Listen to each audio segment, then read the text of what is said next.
চোখেরই জলে লেখা কত যে কবিতা ঝরে পড়ে প্রতিদিনই তোমারই নামে।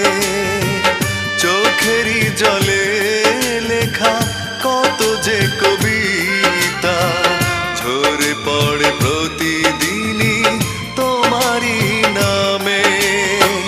যেদিন চোখের জল শুকিয়ে যাবে মনে রেখো সেদিন আমার মরণ হবে।